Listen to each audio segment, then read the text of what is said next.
season 4 of Mocha in the Morning, where we're adding a little flavor to your morning blend. I am your host, Miss Keisha Boyd, and of course, I am welcomed by my wonderful co-host, my cafe con leche, officially Jorge. Buenos dias. Happy premiere week, everybody.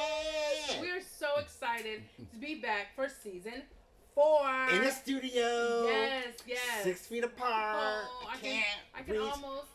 almost grab him, but I can't. Yes, we're like a mocha banana split. We're split down your TV screen. Yes. Listen, there is so much for us to talk about, recap, so many things that happened over the summer. You turned 40. I did turn 40. 40. Fabulous. 40. Listen, for my 40th birthday, I cut my hair. I hope you like it. I love it. It's fabulous. And you did a photo shoot. Yes, I did. I'm feeling pretty good about myself, honey. I'm feeling pretty good. I want to repeat like turning 40. I do too. I had a whole trip planned to Europe, as you know. Girl, I don't even want to go there about Okay. where we were supposed to be And during the course of summer. But I know where you were. You were in your kitchen. I was in And my I did not kitchen. know. I had no idea that you could throw down like that in the kitchen. Like I didn't think that you couldn't cook. I just didn't know that you was just plating, like every time. Boom. This Sunday's plate, Monday plate, Yeah. a Tuesday plate. Yeah. I mean, I was like, all right, let's keep it. Girl. Look, I do a little something from scratch in the kitchen every now and then. Maybe I'll get to see later on. What was it like adjusting to, your real life, like in the virtual? Because I know, when we were towards the end of season 3, we had to kind of switch and do like 100% virtual streaming. But for us, I don't think it was it was a very seamless transition for us. I just saw other shows kind of like struggling on how to figure that out because we've been doing this the way we've been doing it. Look, we ain't new to this, we true to this, baby. But listen, everything is, now virtual, as you know, even the fashion world. Yes. Oh, and hello. So I hope all of you are going to be around because tonight are the runway shows for Tampa Bay Fashion Week. Oh, so and fun. I'm so happy to be, I've hosted over half and you know who got me that gig though? Do you know who got me that gig? I don't know. Do you know who got me that gig? I don't know. I think she's sitting across from you. Right, we're twinning today. Yes, boom. Listen, Born Black. We're supporting our artists, everything black. We're rooting for everybody black. Yes, Michael Kilgore, what's going on? Which is going to be on the show later on the season. Yes, he is going to be on our show. So we're so excited to be able to be back with you all for a season 4, and we have so much to talk to you about. But first, coffee.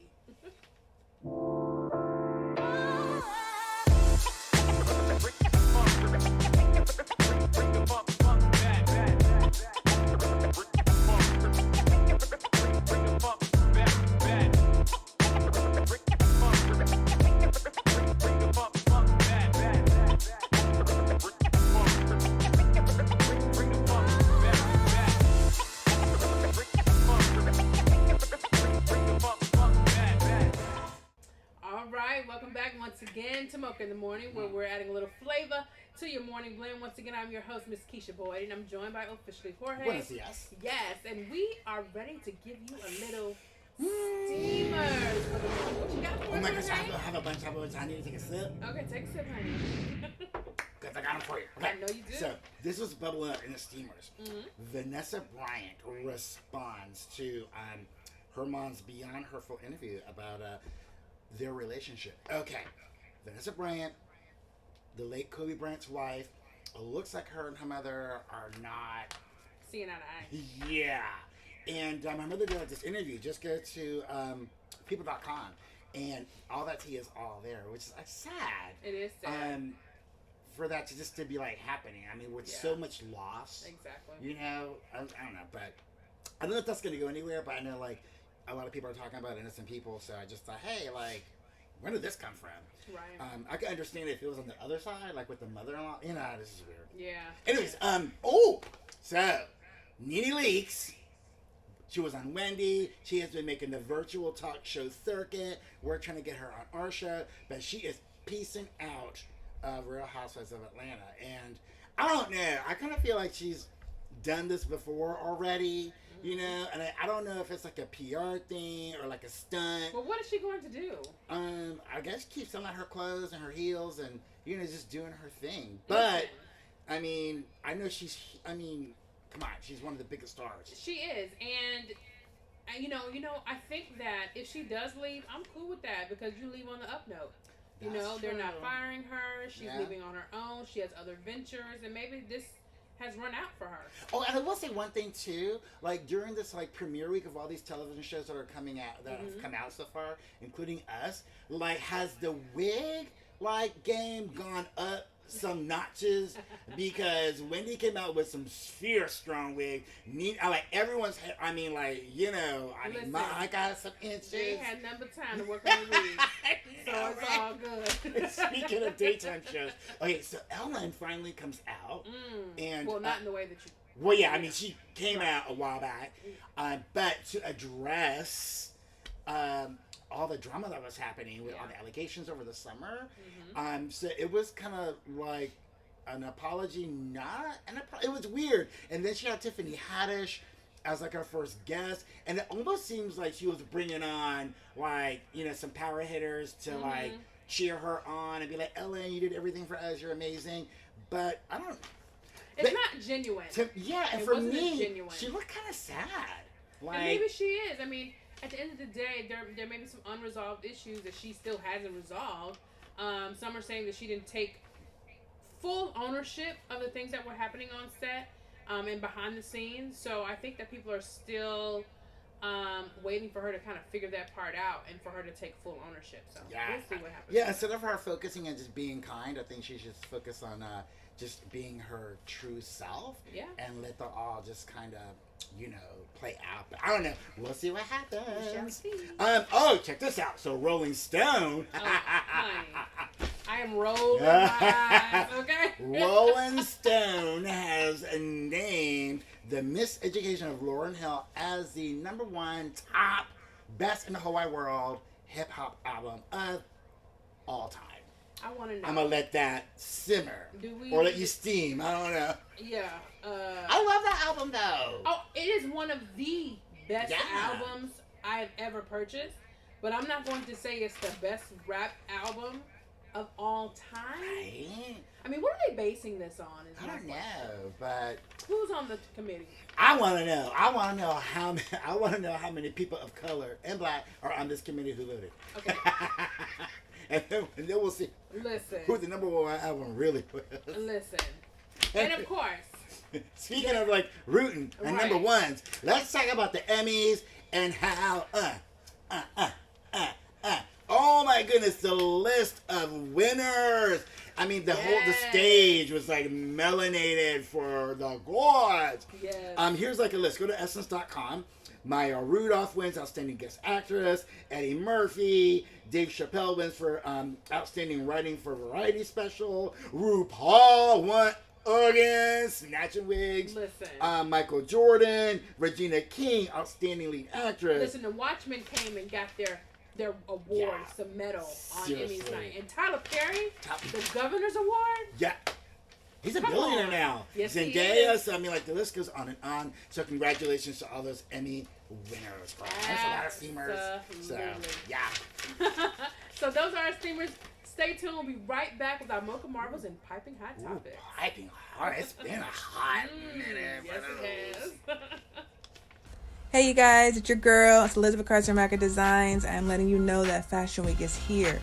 All right, we are going digital edition. That means we are going virtual. That means we are coming to you. All right, we are joining you in your living room. So please, Friday the 25th, check us out. Check us out, you guys. We are evolving. Times are changing as fashion does every year.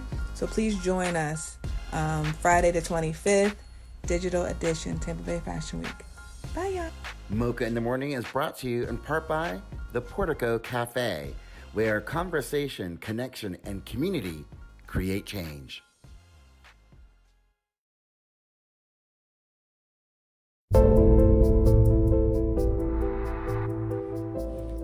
Hello, it is Keisha Boyd with Mocha in the Morning, and before we even get good into Piping Hot this morning,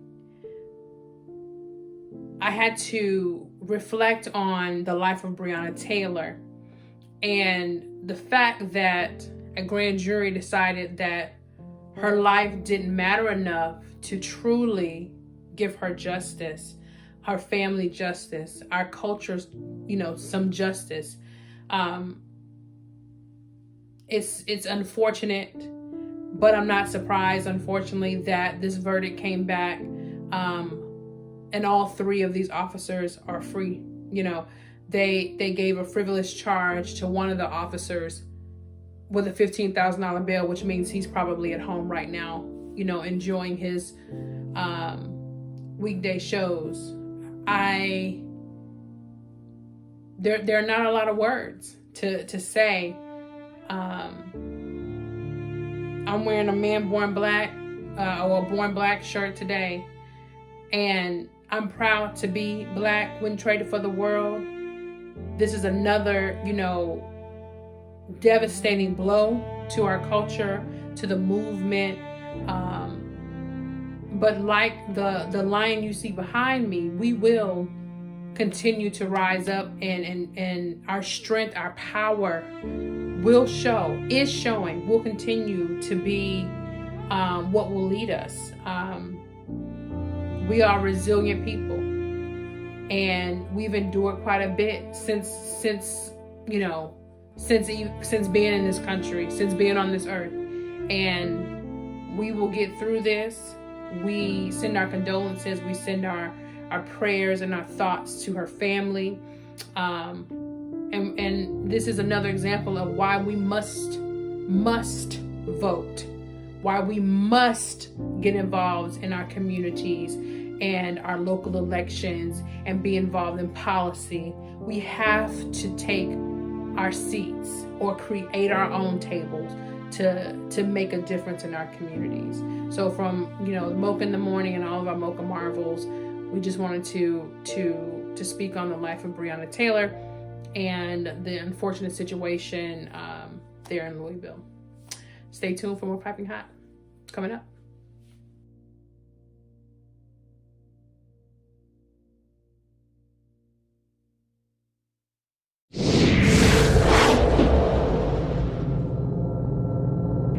All right, welcome back to Mocha in the Morning, where we're adding a little flavor to your morning blend. I am your host, Miss Keisha Boyd, and it is time for Piping Hot. And of course, in order for me to have a great Piping Hot segment, I need my Mocha Marvels. And I know that you guys have missed them tremendously, as I have. So let me introduce my sisters. Miss Kenya Woodard. Hi, everybody. So glad to see you. All right, Kia. I'm sorry. Hey, what's up? I'm so excited that we're back. Yay. She was so excited that she didn't unmute. And of course, Dr. Jen Dobson. Hi, good morning. I'm so glad that we're starting the new season. Yes. Ladies, this is season 4. Can you believe it? Oh my gosh. No. Listen, let's just jump right in. There's so much has happened, but there's so much that's still happening right now. First of all, arrest the officers that killed Breonna Taylor. We've been waiting for a while. Listen, the state has declared an emergency, awaiting the decision from the Attorney General. Kia, give us an update on this. So there's actually a lot going on right now. So there's a state of emergency. They've actually enacted the National Guard. They've actually done more preparing for the so-called possible riots than they actually did to raid Breonna Taylor's home. And that's the part that I feel people are a lot of concerned about. Like, you guys have been planning for this riot, whatever riot or protest plans that happened for weeks. Did you guys put this much planning into the raid that took place in their home, even though the guy was already arrested? And, you guys were at the wrong door. Did any of the planning go into that? So, I mean, all we can do now is just see what happens. We can hope for the best, but in these types of situations, we haven't seen the positive side of it. I'm hoping that this will be different because it seems very black and white, but who knows? All right. So, Kenya, with all these things going on, with things, the protests that they're planning, I mean, there are people that are going to protest everywhere if this announcement is not what we want, right? but in the state of Florida where we live, Governor DeSantis is trying to lay down the law for protesters and looters. Can you tell us a little bit more about that? Yeah, so he came out with this bill, if you will, this legislation that he wants to pass, where basically, if you are a protester and you're standing in the street obstructing traffic, if the driver should decide to hit you, they won't be liable for, any charges or damages or anything like that. It's kind of his way of, pretty much telling protesters here, hey, don't do that, or I don't support you. So it's interesting to see how this is going to develop. We're still some months away from the legislature being in session, but the goal here is to get support from his base and from other Republican legislators to support and get behind this.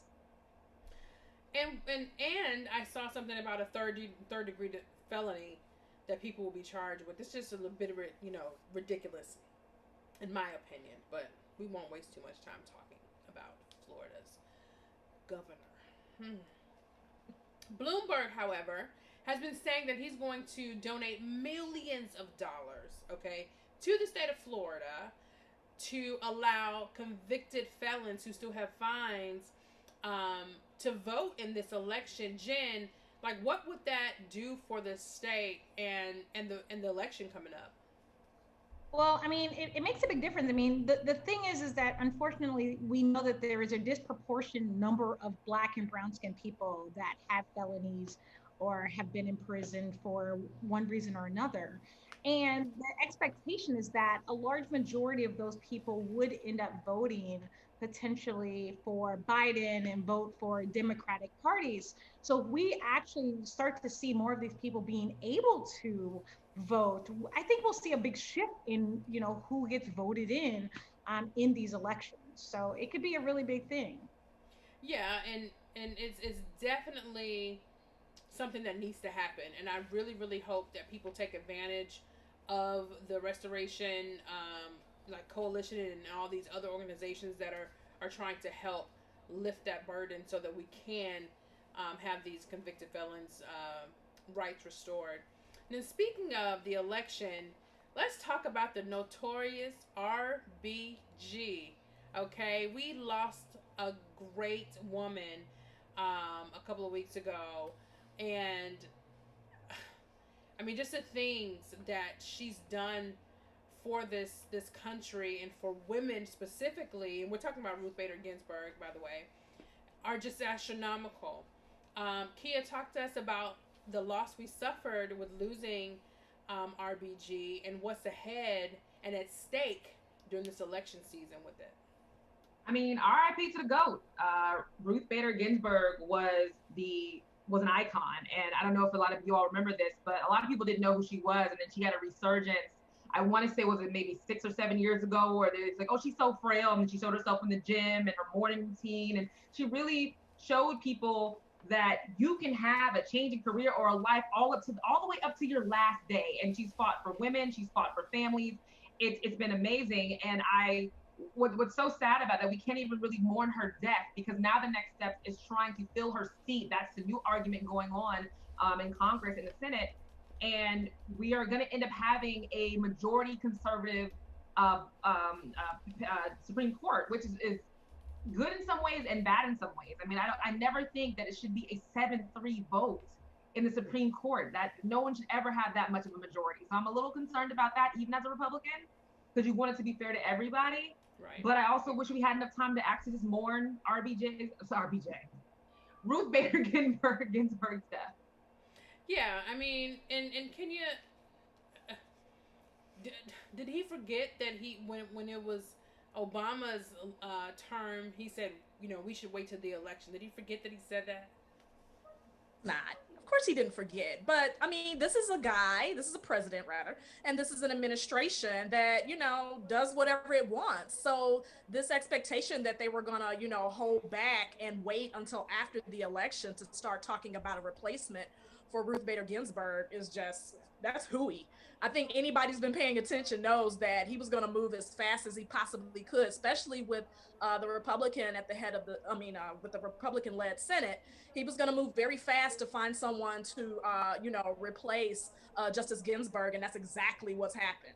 Yeah, and I think it's quite unfortunate as well. So we'll hope for the best and see what happens.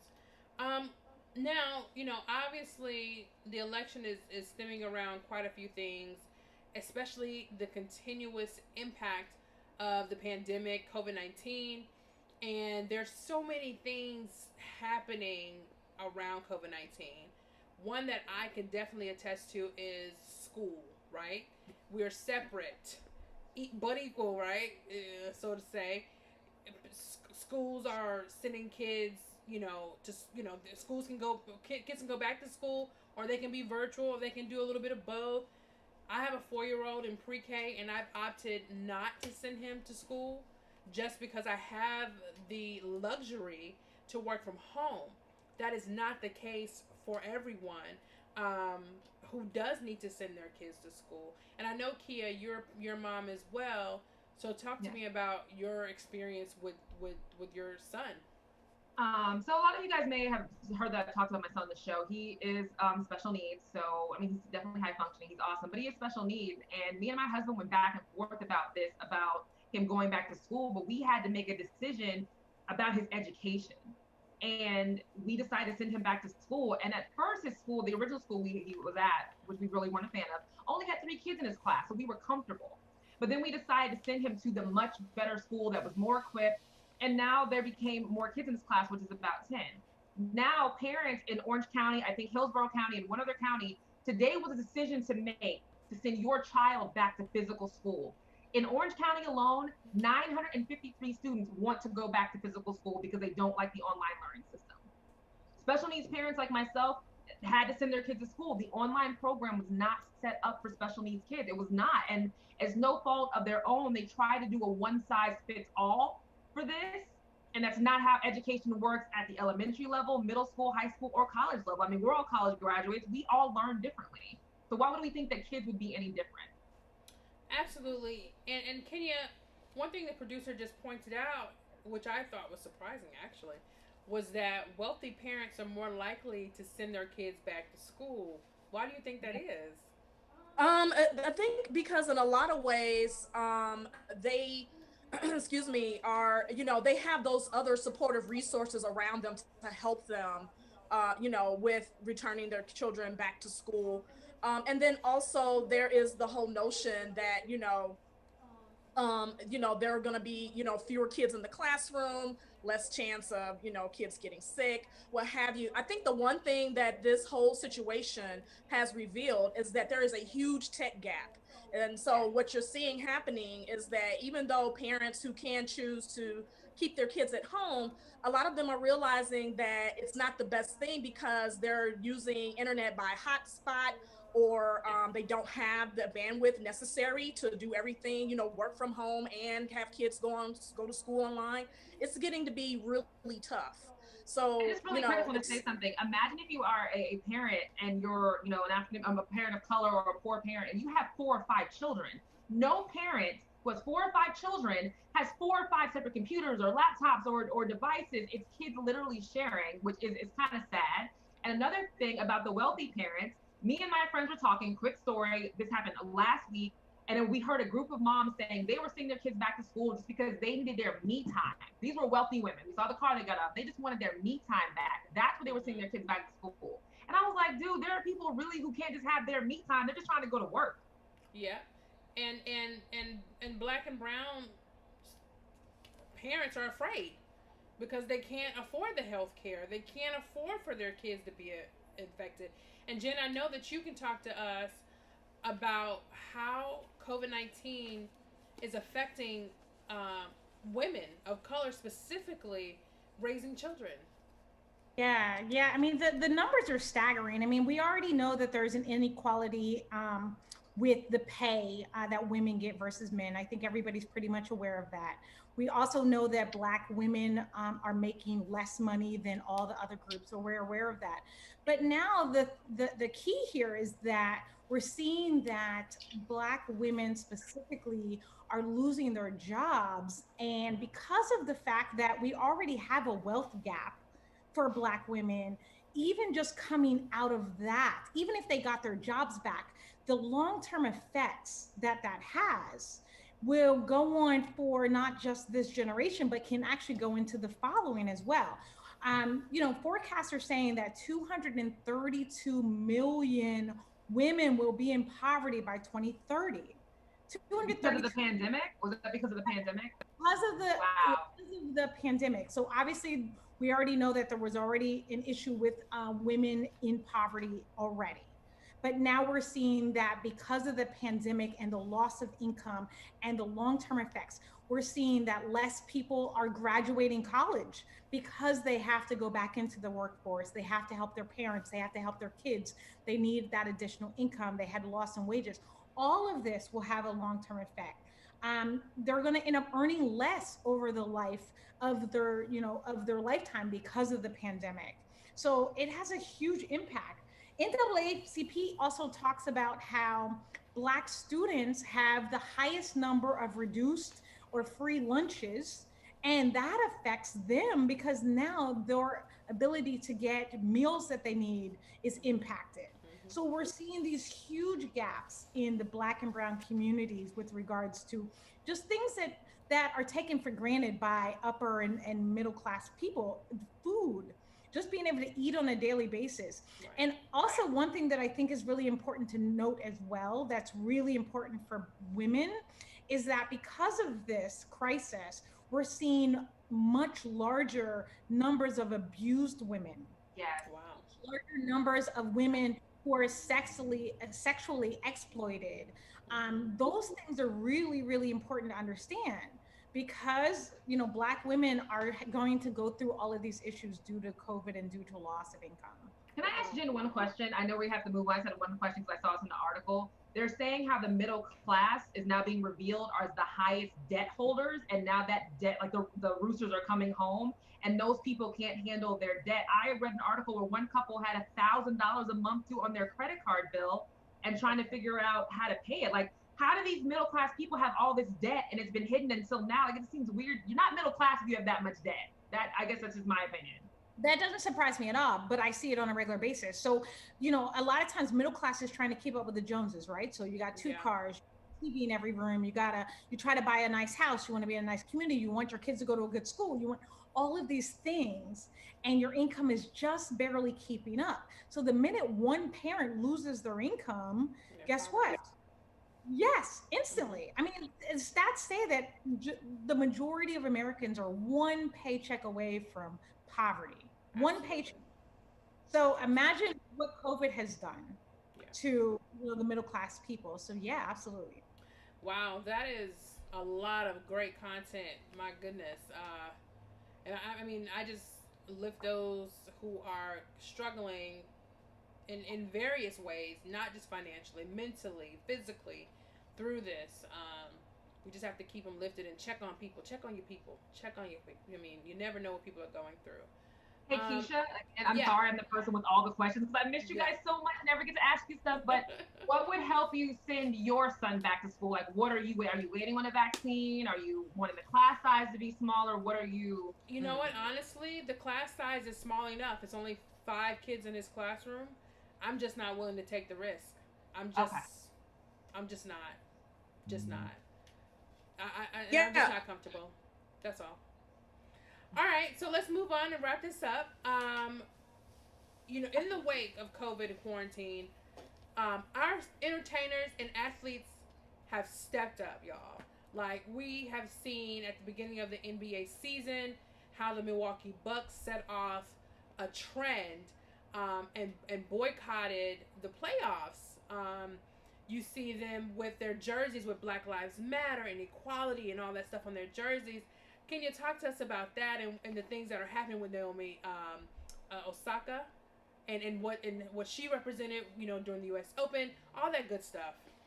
Yeah, so remember, it wasn't too long ago where there was this outcry, poo-pooing athletes taking a stand politically on any issue, and kind of mixing it in with the sport. And here we are, just a few years later, and we've got this explosion, if you will, Yeah. of athletes. Naomi wearing, a mask with the names of shooting victims, And her hairpin victims stuff. of Yeah. police brutality. Her hair, her hairstyle.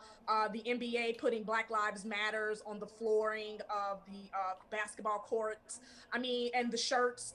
And the WNBA. Oh my gosh. Have you seen their t-shirts that some of the teams are wearing? I mean, Yes. they're making very bold statements. This isn't, kind of like patting on the head or, giving a subtle signal that they are, about business. They are explicitly putting it out there. Now, there are some sports more than others.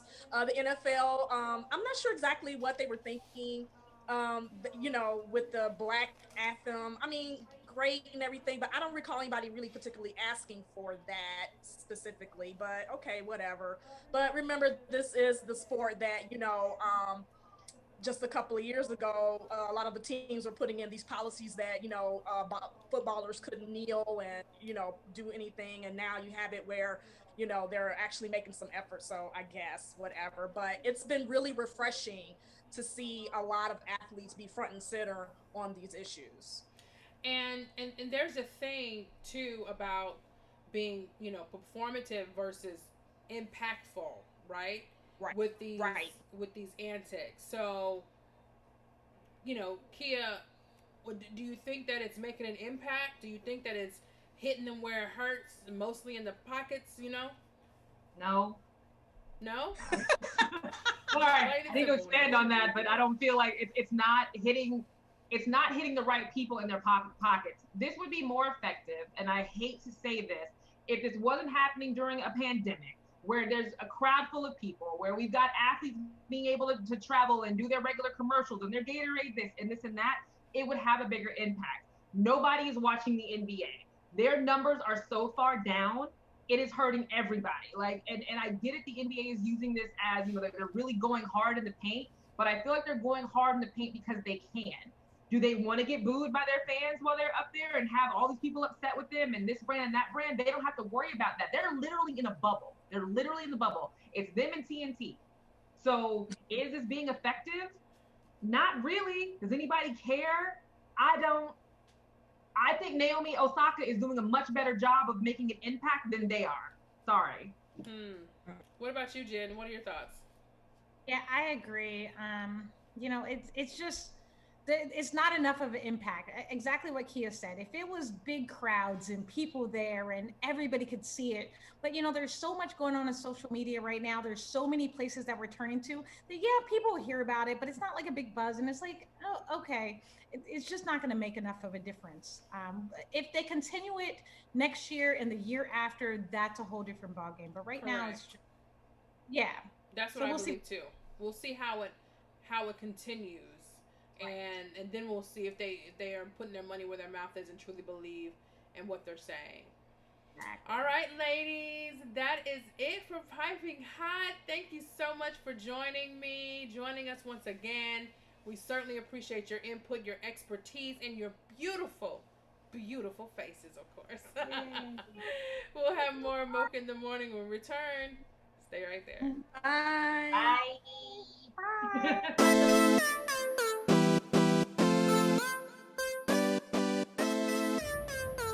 Mocha in the Morning's Piping Hot Topics has been brought to you by Patty's Peppers, Hungarian hot and sweet peppers. Which will you choose? Why not both?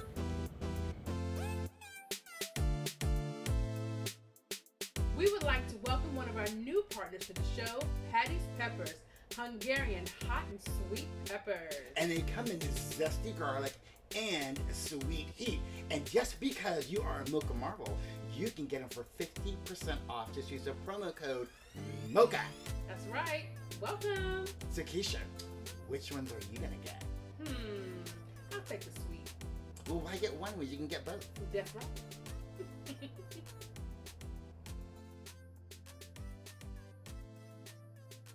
Hey everybody, don't go anywhere because the Mocha Minute is up next. Brought to you by blackinthebay.com, keeping you connected to everything black in the Bay.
Your Mocha Minute is brought to you by blackinthebay.com, your online connection to everything that's black in the Bay.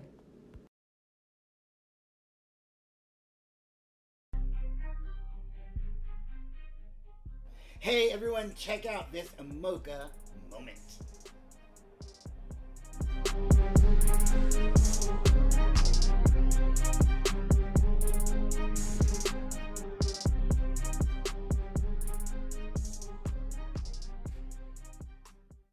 All right, listen, this Ooh.